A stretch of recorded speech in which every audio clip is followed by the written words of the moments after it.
Genesis chapter 6 verses 1 to 4 from the New American Standard Bible. Now it came to pass when mankind began to multiply on the face of the land that daughters were born to them, that the sons of God saw the daughters of mankind were beautiful, and they took wife for themselves whomever they chose. And the Lord said, my spirit will not remain with man forever, because he is also flesh. Nevertheless, his days shall be 120 years. Verse 4, the Nephilim, King James giants, were on the earth in those days, and also afterward, when the sons of God came in to the daughters of mankind, and they bore children to them. Those were the mighty men who were of old, men of renown. So the question we've been asking ourselves was, and still is, who are these sons of God? We have looked at the first and the second common traditional view or interpretation of Genesis chapter 6 verses 1 to 4. In summary, these two views, the Setite view and the Canaanite view, or the Setite view and the dynastic ruler view. In summary, this view try to explain Genesis chapter 6 verses 1 to 4 purely based on naturalistic reasoning. The sons of Elohim here were purely terrestrial beings. They are human. They may be godly, righteous men of Seth, or they may be the mighty royal men of Cain. Either way, they are men. Either way, they are human. So what we are saying is that these two views are naturalistic explanation of Genesis chapter 6 verses 1 to 4. There are so much more we could learn about these two views. Okay, but what we have learned will suffice. I think we get the gist. Now, I need to mention here that some great scholars and church fathers accepted, taught, and promoted one of these two views. Okay, but as we have taken our time to look at this, we have concluded that these two views are not biblical. They do not fit the test, they do not fit the context, and they simply do not make any biblical sense. Now, this leads us nicely to the third view. Now, this third view acknowledges that the event recorded in Genesis chapter 6 verses 1 to 4 cannot be totally explained, cannot be 100% explained naturalistically. The sense you get when you read these verses is that strange, unnatural, forbidden, evil event were unfolding right before our eyes. That is the sense you get. And that is the trajectory of what is going on. Things are getting worse. And that we have reached a junction where sin has reached an all-time low. So that's the sense you get. Something dark, something evil, something forbidden, something strange, something unnatural is happening here. That is the sense that you get. And the fact that what makes it wrong, what we are reading here, was supposed to be celebrated, was supposed to be the normal things, men marrying women. But it's as if when we read this part, it's as if something is wrong. And that because it is wrong, forbidden and evil, it resulted in catastrophic outcome that resulted in great dangerous consequences to human. And that is the sense that you get when you read these verses. And this third view contends that the Son of God of Genesis chapter 6 verses 1 to 4 cannot just be human. And that the description of the marriage between these sons of Elohim, these sons of God, and the daughters of men, the daughters of Adam, in Genesis chapter 6, seems to be describing something much more than just marriage between ordinary men and women of different social classes or of different theological persuasion. No, that is not the sense that you get here. It is much more than just a class different or a theological different. In this third view, there is a material distinction. There is a material distinction between the sons of Elohim and the daughters of Adam. And that the offense here is not crossing over line of righteousness or crossing over line of theological divide. No, that was not the offense here. That the offense here is that beings from another realm. Now, this is very, very important. That what makes this grievous the offense here is that beings from another realm stepped across the boundaries and joined themselves to human in matrimony. Now that is the offense. That is what makes this forbidding. That is what makes this grievous. That is what resulted in the dangerous outcome and consequences that we are going to see as we go on in this story. So, we could call this third view a non-secular view, a non-natural view. We could call it a supernatural view, or we could call it a celestial view. Okay, now that's not the name people have called this view. Now, this is the name I am calling them. This third view fit the test and its context. And actually, as far as scholars have discovered, this is the view held unanimously until the 2nd century AD. This is the view that was held unanimously by the church fathers until the 2nd century AD. However, as we begin to go into this, we must acknowledge this early. We must acknowledge that we cannot be dogmatic about the identification or the identity of the sons of God here. We cannot be dogmatic. Now, we can present strong evidence, and we will. We can present strong reason. We can be dogmatic about the fact that the context definitely shows that they are not sons of men. We can be dogmatic about that. I think that is clear. What we may not be dogmatic about is the specific identity of these sons of God. We have to consider the options, and we have considered the options, and definitely we have excluded options that we consider not to fit the test and its contents. Now we have come to this third view, but we will soon find out that this view is not without its own difficulties. This view is not without its own challenges. So we must acknowledge that at the beginning. Haven't laid that foundation, let's move on. There are at least two forms of this third view, just like there are a couple of forms of the second view. Okay, there are at least two forms of this third view.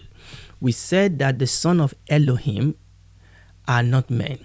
So who are they? So there are two answers to that. One form of this third view is to say that this son of God or this son of Elohim, that they are fallen angels. So we call this the fallen angels view. The fallen angels view. Now, the other form of this third view is what people call the human demon possessed view. Okay, we are going to explain this and look into this a little bit more, not today. In other words, both views agree that you cannot totally explain what is going on here based on just naturalistic views. Okay, there is a celestial, there is a supernatural, there is an otherworldly element to what is going on here. And one view or one school of thought in this third view say they are fallen angels. Another school of thought in this third view say they are actually demons who possess human and they marry women. We will look into both views in a little bit more detail later, but let us reiterate here what we said before. Let us come back to what we said before, that in our study we will avoid the common practice of appealing to the pseudo-epigrapher book of Enoch or other book like it for the interpretation of Genesis chapter 6. You see, the common accusation that has always been brought against this third view is to say that people are using the book of Enoch or the pseudo-epigrapher book to try to explain the Bible. Let's get this straight. We don't need the pseudo-epigrapher book of Enoch to interpret the Bible. We don't need it, and we are not going to use it. And I'm just saying here again and again and again and again and again, we don't need this book, and we are not using this book. And that the reason why we are agreeing that this third view is the one that fits the test and its context has nothing to do with the book of Enoch or any pseudo-epigrapher or apocryphal book or any book like it, because we have shown in our past episode that these books are not scripture. and they should by no means be a tool for biblical interpretation. So let's get that straight. And I'm always surprised how often I read literature that try to ridicule this view by insisting, even despite being clear about it, by insisting that this is the reason why people come to this conclusion. This third view does not depend on any extra biblical source. Our method here will be to allow scripture to interpret scripture. And that's the way we must study the scripture. We'll look at the text, we'll look at its context, and then we'll look at both of them in light of the whole Bible.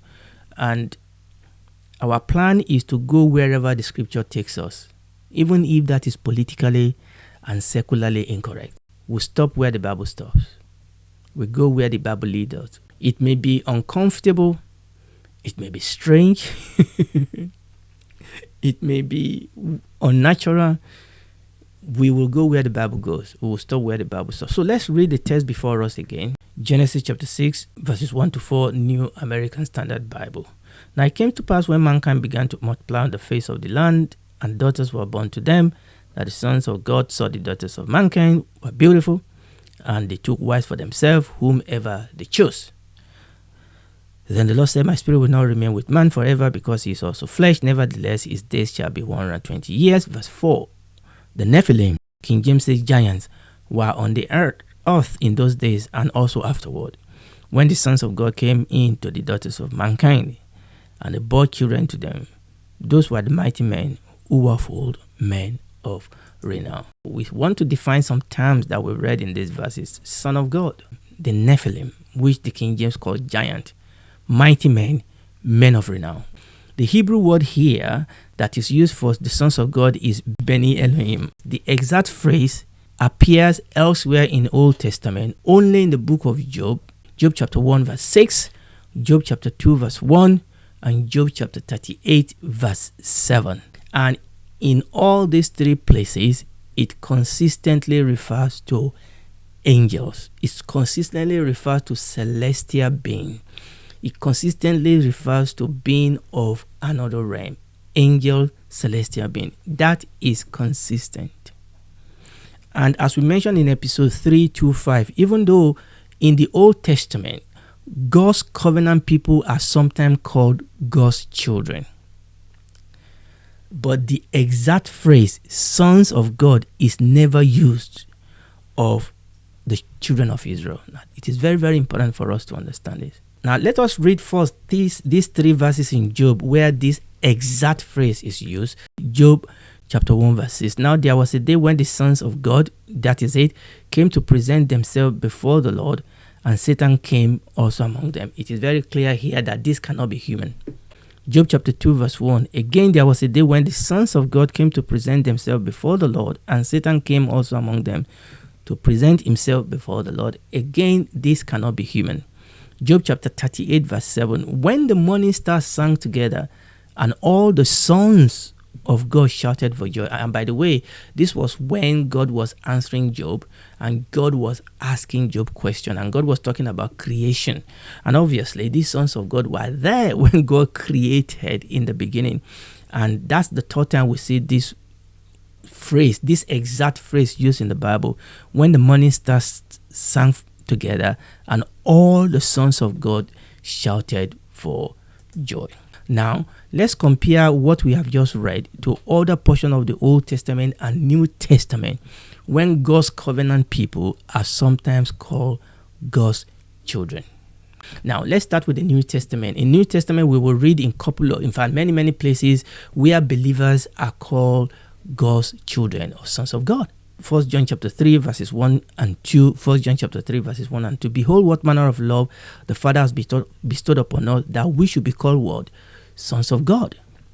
Therefore the world knoweth us not, because it knew him not. Beloved, now are we the sons of God, and it does not yet appear what we shall be, but we know that when it shall appear, we shall be like him, for we shall see him as it is. So you can see that in the New Testament, Greek New Testament, the believers are called the sons of God. But that exact phrase is never used for anybody else in the Old Testament apart from those other places that we have read. So let's now go back to the Old Testament and let's read some of the places where God's covenant people are called God's children. Is that okay? So let's read Deuteronomy chapter 14 verse 1.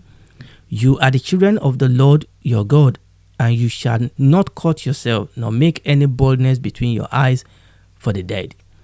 Isaiah chapter 43 verse 6, I will say to the north, give up, and to the south, keep not back. Bring my sons from afar, and my daughters from the end of the earth. One more, Hosea chapter 1 verse 10.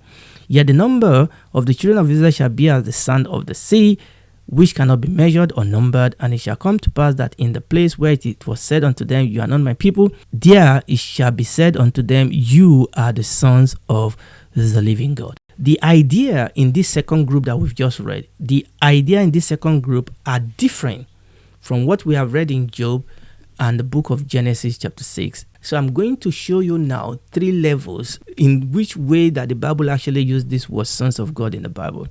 Now we know that the Lord Jesus is uniquely the Son of God. Okay, he is uniquely the Son of God. John chapter 20 verse 21, but these are written that you might believe that Jesus is the Christ, the Son of God, and that believing you might have life through his name. 1 John chapter 4 verse 15, whosoever shall confess that Jesus is the Son of God, God dwelleth in him, and he in God. So there is a level, there is a sense in which the Lord Jesus Christ is uniquely, exceptionally, the Son of God. So that is one level. In the Old Testament, Israelites are also called children of God. And in the New Testament, Christians are also called sons of God. But the Israelites and the Christians are not the sons of God in the same sense, number one, as our Lord Jesus Christ. Now we can talk about compare and contrast. We can talk about the commonality. That is fine. But there's a contrast here. The Israelites and the Christian are not the sons of God in the same sense as the Lord Jesus Christ is called the Son of God. But that much we will agree. But also, the Israelites and the Christians are not the sons of God in the same sense as Adam and the angels are called the sons of God. Okay, now let's put that into picture. This is different category or level, if you wish. Number one, the Lord Jesus Christ is uniquely the Son of God. But there are these sons of God that we come across in Genesis chapter 6 and the book of Job. And we said they are celestial beings. We said they are angels, okay? But then Israelites are called God's children, and believers are also called God's sons or God's children. Now, this is what I'm saying, that even though Israelites and Christians are sons of God, and they are sons of God, but they are at the same time sons of men. Adam, even though a man, was not born by the union of a man and a woman. Adam and angel are different because they were directly created by God himself. They were directly created by God himself. Now, let's read about Adam in the book of Luke chapter 3, verses 37 and 38 as we begin to round up.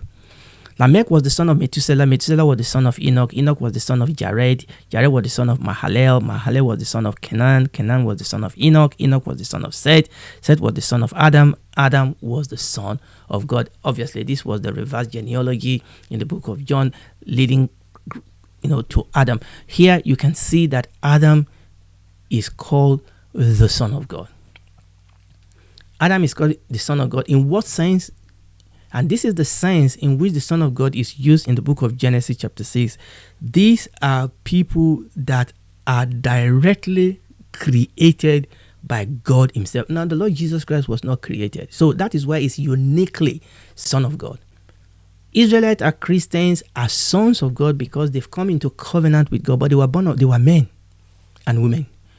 But Adam and angel are sons of God or sons of God in a different class because, number one, they were never born by a human. But number two, they were directly created by God himself. This is the conclusion, that the sons of men in these verses are definitely contrasted against the Son of God. So they can't be the same group of people. There's a contrast that these verses introduce, number one. Number two, the sons of God in these verses are not from the stock of the sons of men. The contrast cannot be any more stark. Number three, the sons of men in these verses were born by the sexual union between a human man and a human woman. Number four, the sons of God are direct creation of God himself. The sons of God are directly created by God himself, and that is where Adam and the angel comes in. Obviously, like I said, this excluded the Lord Jesus Christ is in a Son of God class, a unique Son of God class of his own. So, the sons of men, conclusion. So, the sons of men in Genesis chapter 6, verses 1 to 4, they are terrestrial beings. They are human, they are natural. But the sons of God in Genesis chapter 6, verses 1 to 4, they are celestial beings. They are supernatural beings. They were beings that were directly created by God without the intermediary of a sexual relationship between a human man and a human woman. And that is very, very important. Okay, we'll stop there today. So next time, by the grace of God, we'll allow the book of Peter and Jude. Remember, we'll allow scriptures to spring into. Remember, we are not going to the book of Enoch. We don't need it. We'll allow the Bible to interpret the Bible. And if you are listening to me, I want you to know that God loves you. And he sent his son, the unique, for God to love the world, that he sent his only begotten son. This unique Son of God has come so that God can provide a way of salvation for you and I. But you have a part to play. God cannot force salvation on you. You have to come willingly and accept his offer. Know you are a sinner. Come to the Savior.